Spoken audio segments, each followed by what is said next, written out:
This book looks awesome, and this book is an awesome read, but doesn't exactly look as awesome as the other one. And I have a problem with that. Like, dude, why can you make some books look amazing, but other books not look amazing? Like, I've literally read books that suck, but they look so awesome that I keep them on my bookshelf. And other books read so amazing, but they're so boring that it hurts to look at. That's why I found out that you can actually rebind books to have custom covers. I am super excited. And I am super. And I am super excited to rebind my first book today. One more thing, thank you guys so much for almost 250 subscribers, and my last video blew up, like breaking all my records. But if you guys could just do me a favor real quick and check the subscribe button just in case you forgot to subscribe or you somehow got unsubscribed. YouTube glitches sometimes. Plus, it says under 1% of you guys watching my videos are actually subscribed to me. Plus, it's free, and it gets us closer to that 500 and 1,000 subscriber goal that we need to reach in order to get monetized. Thank you for subscribing, and please enjoy the video. This is the workshop. And although it'd be perfect, given that I have all the tools already out here, to do my book rebinding here, it is currently 100 degrees outside. For all you communists out there, that's really hot, and I do not want to be burnt alive.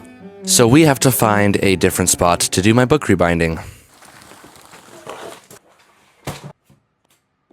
This should do nicely. Now that we have all our stuff set up, now we have to go on the epic shopping spree. Just kidding, thanks to social anxiety and the help of Amazon, it is all right here.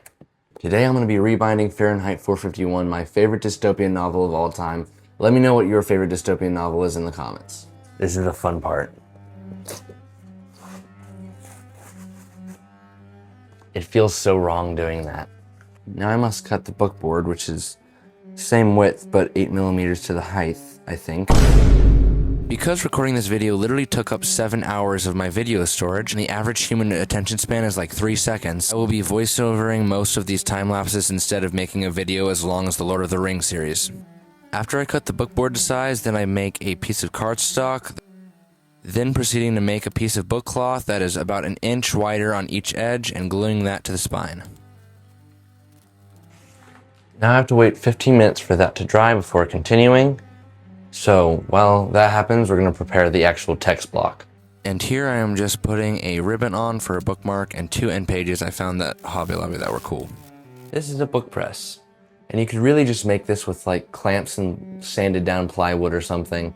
Anything that really won't damage your text block and will also clamp it and put pressure evenly across the whole thing. So as you can see here, on a normal book, the bookmark hangs underneath the book, like so. But on this book, I want to have a charm. So the bookmark will actually hang right here, be cut short there. So it'll come up from the bottom, around, and it'll have a charm about right there, hanging off the book. And after labeling which side was up, I finally put the bookmark and the headers and the mold cloth on. Now that I have the bookmark, the headers, and the cheesecloth on, so now we'll finish doing our cover and probably spend a painstaking amount of time designing the cover. Here I'm just gluing the full cover on after letting the spine dry and just getting all the air bubbles out before folding the cover on itself after I cut the corners off. Our book cover is finally done and our text block is ready for the book cover.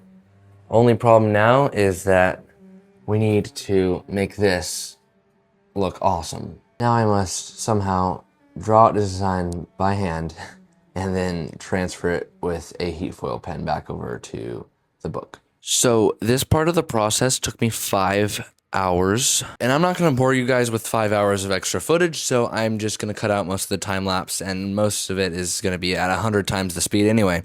How I do a cover design is first I use a pencil to freehand on some reference images onto my cover, then I use a ballpoint pen to trace over those onto a foil, and then after I put the foil on the cover itself and use the foil pen to put the foil on the book. Now comes the most stressful part, actually gluing on the cover. Then we put it in the book press, and then for 24 hours, we wait. And after 24 definitely completely stress-free hours, we turned this book into this beauty. For being my first time and being completely hand-foiled, I'm really happy with the finished product. I really like how the foiling and the bookmark and everything turned out. But let me know what you guys think in the comments below, and thank you guys so much for watching this video.